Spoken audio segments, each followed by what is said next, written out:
Hey horror fans, thanks for joining me for this review of Don't Breathe 2. Alright, cast and crew information down below, and let's start off with this IMDb plot. The sequel is set in the years following the initial deadly home invasion, where Norman Nordstrom lives in quiet solace until his past sins catch up with him. Yeah, I didn't even realize he had a name, but whatever. So yeah, this is the sequel. And I guess before I dive into that, I'd just like to say, I enjoyed the first movie. It was a little bit of a surprise. And I guess, when they come to the end of that movie, I guess they do leave the door slightly open for, a sequel. But to me, in the days after that one, I was like, this is a movie that feels like it should have just been a standalone and would have been fine that way. But obviously they felt that there was more story to tell here, so we're back again, and that's their choice. I'm gonna keep this as spoiler free as possible since this is a newer movie. The only thing I'm gonna kind of go out of balance here, so this is a tad spoiler, is they do leave this movie off with the possibilities of a part 3. And so I'm not really wasn't sure of a part 2. I'll get to my feelings on part 2 here in a second. But I guess, if part 2 does well enough, why not go for the trilogy? I don't know. That's a hard one, but I guess, I'm not going to say anything because it would be a complete spoiler, but I guess if they did a part 3, I would know a little bit about what I want to see. Based on what we saw here in part 2, but I'm not gonna go into any specifics there because I think that might kind of breach into spoiler territory here. So with that, part 2, what do we have here? Obviously the blind man is back, and he's still there in the same home. He's got the big badass Rottweiler with him. And he also has a new person with him this time, a young girl. And I'm bad with ages, but I'm going to say she's maybe 10-ish, give or take a year or two either direction. Obviously, if you watch the first movie, you wonder where the hell he has a little girl from. But apparently he does. And you're going to find out a little bit about her as we go, but obviously, I'm gonna assume that everybody who's viewing this video has seen part 1, so I won't go into too many details in case you haven't. So too big of a spoiler territory there, but I guess one of the important parts about part 1 is his need to fulfill the shoes of his lost daughter. And so I guess in part 2 we have this young girl here, and I guess she's filling those shoes. And the movie kind of opens, and they're kind of doing a scene where she's running, and they make it look like she's in danger, but at the end of the day, it's just kind of an exercise that he's doing with her. But you obviously see very early on how protective he is of her. But she's kind of reaching that age where, you can tell she's been there for a while.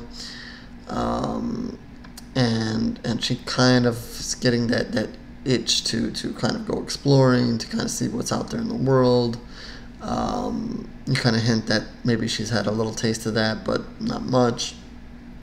You also get the hint that he basically had her locked up and hidden all this time, or just not allowing her in the real world too much. And they have someone come to the house. I guess it's a friend or someone he can trust to deliver some goods and pick up some stuff for him. I guess that's how he survives, or so forth. And it's a woman who I seems like she has some military experience too. If you remember from part 1, he has a military background as well, so that's kind of the trust level there. So she kind of pushes the little buttons there, and it's like, hey, why don't you let her kind of go out on the run with me and get more stuff. So he doesn't want to do it at first, but then kind of realize that this young girl is it's better for him to kind of give the okay and let her go as opposed to her doing it by herself or trying to escape. So he lets her go, and they go out, they do their thing. She runs into a creepy guy, and there's a little bit of a scene there, but they make it back to the house and so forth. Long and behold, night comes, and some of the friends of this guy are now at the house trying to get her. And of course, they're going to break in, and we're going to have the blind man go into action here, much like he did in the first one. And I'm going to kind of leave it at that, because I think going into too much detail about what happens next definitely gets into spoiler territory. But like I said, we're going to have some similarities here of we're back in his house again. Obviously, he's fighting for a little bit of the same but different reason. In the first one, they were just trying to rob his house. Now they're trying to rob his house but take the young girl. It is, in the first one, you saw a bunch of teenagers who probably, thought they were going to get an easy score. This one, these guys are bad people and are probably a little bit more prepared to fight and put up a fight. So it is going to be a little bit more of a challenge for the blind man. Even, being blind is a challenge enough. So it kind of gets into that. And you get some of the excitement of that. And if you remember from the first one, the blind man can be pretty brutal. He's fierce. Just because he's blind doesn't mean he doesn't pack a punch. And I think you're going to see that here again. He's not going to mess around, especially with the girl. But he's prepared, and I guess he's prepared her, and I guess, that was a little strange, but I guess, he had the feeling that maybe one day somebody would come looking for her. He kind of tells her that she's his daughter, but that obviously isn't the case. And so that kind of plays into it. So these people are here, and you see, we get through some good scenes there, fighting. There's a couple of deaths and so forth. And then, like I said, it goes a little bit further than the first one. And I guess, this is where I kind of was a little bit worried about if they did more of these. Because, you watch the first movie and you're like, okay, he's in his house. He's familiar with the territory.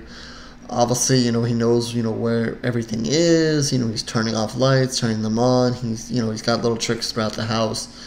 If anybody were to come in, so he's a little bit comfort area there, and you see a little bit of that in this one. But then again, when you're fighting people a little bit more skilled, some of those tricks don't work as easy. So things aren't going to come as easy for him this time. But I think in this one, I'm trying to say as spoiler free as possible. I guess he gets kind of taken out of his element a little bit, and once that kind of happens, the movie kind of starts taking liberties. Like, he is going to get kind of beat up at times, and he's going to take some shots and blows and so forth. But with him still fighting, they're going to take some liberties that you're going to kind of be like, no disrespect to any blind person out there, but they're going to be like, would he really have been able to do that or not? I don't know. Like I said, being in his own home or whatever, you kind of let it be, but once he's a little bit more out of his element, and in certain situations that are maybe a little bit more uncomfortable, would he really be able to pull out some of these things? So, it's one of these times where, are you going to nitpick? Are you going to nitpick it and be like, that's BS, he would never be able to do that, and so forth? Or are you going to let it, kind of slide and be like, yeah, okay. for the most part, there are some movies where I will nitpick a lot. But for whatever reason, I guess I just kind of let it slide a bit. I do take it with a grain of salt, and some of the things that did happen. But I'm not going to let it totally ruin my movie experience here. I think, like I said, they obviously have a formula to this, and obviously part of the formula is a twist here. And as you go to the back half of the movie, there's going to be one, twist, and I think some of you might figure this was the case, or this was going to happen. But I guess there's a twist, or there's more to the story. There's a twist, whatever you want to call it, and then there's a couple other things that kind of follow along with that, or because of that. As the movie kind of goes towards the final act here, and I liked that. I liked that they like I said, it wasn't as shocking. Certainly not as shocking as the twist in the first one, and I think again, when I look at this one and I say, why do a sequel? I say, you're going to do a twist, and obviously they did here. Are you really going to be able to pull off the level of twist that you did in the first one? Probably not, and a lot of that is probably because of the gross factor of the twist in the first one. But and to kind of see what a sick individual he is at the end of the day, and I'll get to that in a second. But the level of twist is not that of the first one. So you kind of have that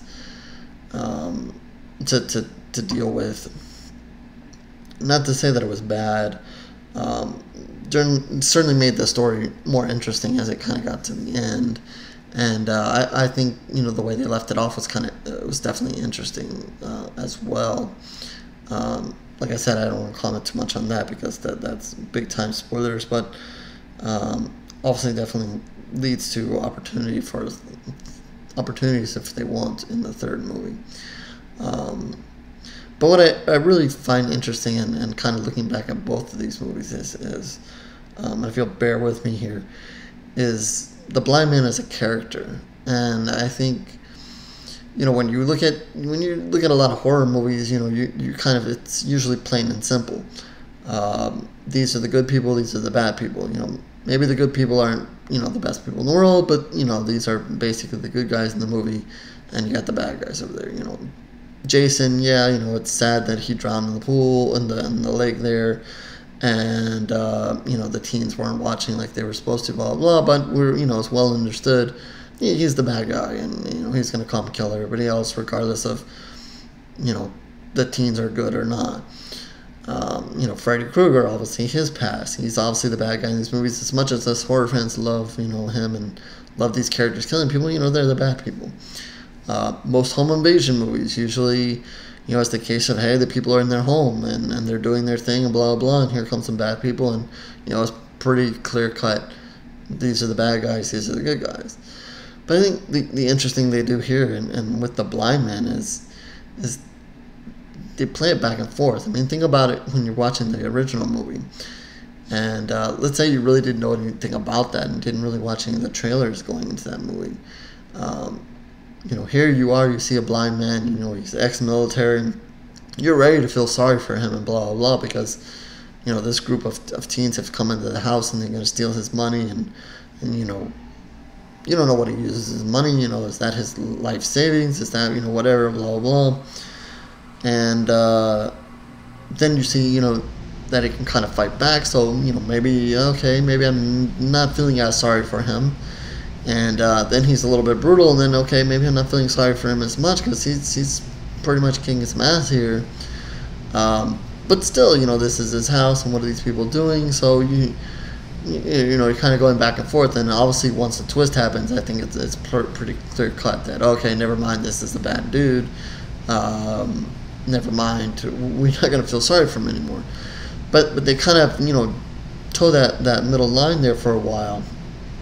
And I think as you're watching this movie, you kind of reset. I mean, if you're thinking about the first movie, okay, you know that, at the end of the day, he is a bad man. There's, what he did in the first one, he's a bad man.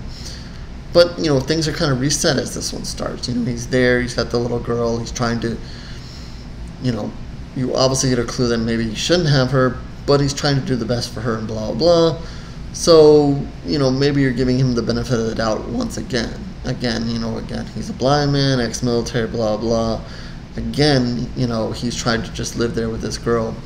And all of a sudden, these people are going to come and attack the home again.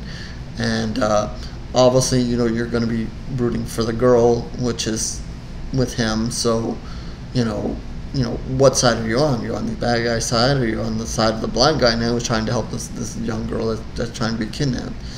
So again, they're kind of playing the role there of where do you stand with the blind man? Do you like him? Do you hate him? Do you not forgive him for what he did in the first one? Do you not, are you upset about him right away because he's got this young girl and you're like remembering what's happening in the first one and what he tried to do there and what could happen later on with this girl, or what is the plans for her, really early on, and then obviously when things start rolling the back half of this movie, I think again they're going to continue to play that. Are you on his side? Are you not? Are you on the girl's side or not?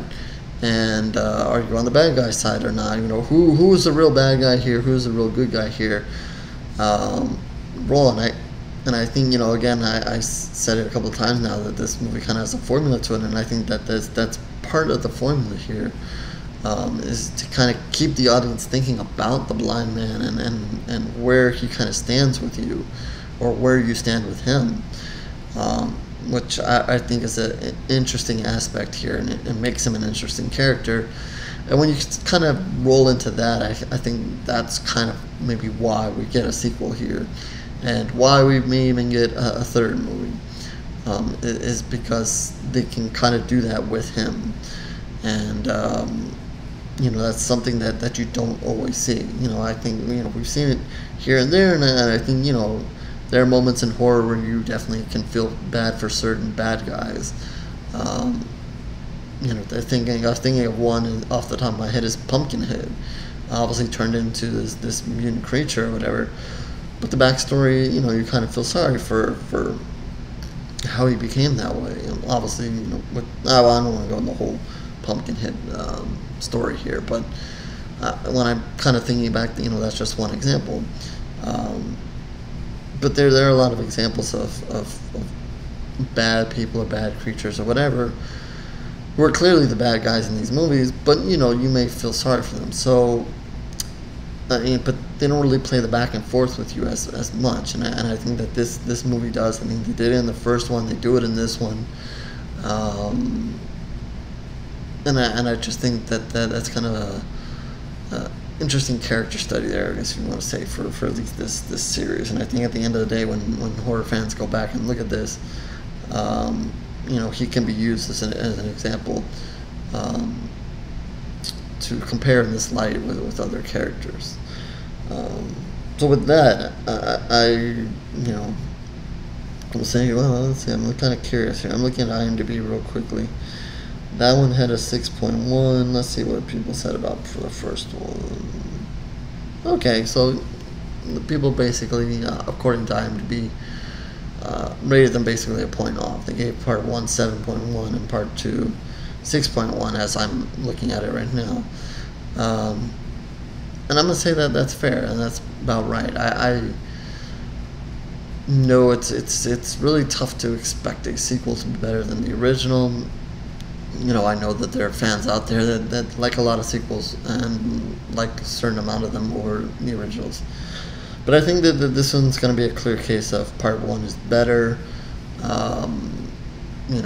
better enough. And not that this is a bad movie at all. I should have checked. I don't remember what I gave part 1, but I remember I did review that one. It is on the blog, so if you just have to go to the search and find it. If you're curious about that, I'm going to imagine that I gave it maybe a 3.5, maybe 4 at max. I think I'm gonna give this one a 3. 3 pools of blood. Again, this is out of 5, and I try to remember to say that. Um, not that it did anything bad, but I think that you realize that it takes a few liberties there. I don't think the twist was as great as what happens in the first one. But you get a lot of similar action there, so it's not as original as the first movie, and that's something you get with sequels. Sometimes you get the same, but that's fine in this case. There's some good kills. There's some, again, I love how brutal he is, and I love that they make you think about him, and that you go with that back and forth of, is he good, is he bad? I can roll with that. I can roll with that as a character as I'm watching. So for whatever reason you're watching this and haven't watched the movie, I think it's an opportunity for you to kind of pay attention to that, to kind of pay attention to how you feel about him as a bad guy versus good guy as the movie goes on. So yeah, I think at the end of the day, 3 pools of blood, and I think if you enjoyed the first one, I don't see any reason why you wouldn't want to see the second one. And if you haven't seen either, I definitely recommend them both. And we'll see what they do. If they do a third one, we'll see how it comes. But I wouldn't imagine that they would do any more than 3 if they did. So with that, we'll wrap this up and say horrorscorereviews.blogspot.com is where you can find all these reviews, video and written. There are plenty of written reviews there. If you're looking just for the video reviews, hit the subscribe button, and Facebook, Twitter, information down below. Reach out to me there. We can talk about this movie more there. If you want to just talk about other stuff horror related, I'm good to go. We can talk about it there. If you're looking for me to review something, Twitter is a great place to reach out to me there. You need an email address, just let me know. If you want to comment on this video, other videos, whatever, you want to communicate with me through the comment section on one of the videos, that's fine as well. I'll try to get to it as soon as I can. Obviously lots of things going on. I'm shooting this video in September. October is coming, so we're just gearing up for the busy season here. Fun stuff and lots of movies coming out. So yeah, I guess that will be it, and I will catch you on the next review, horror fans.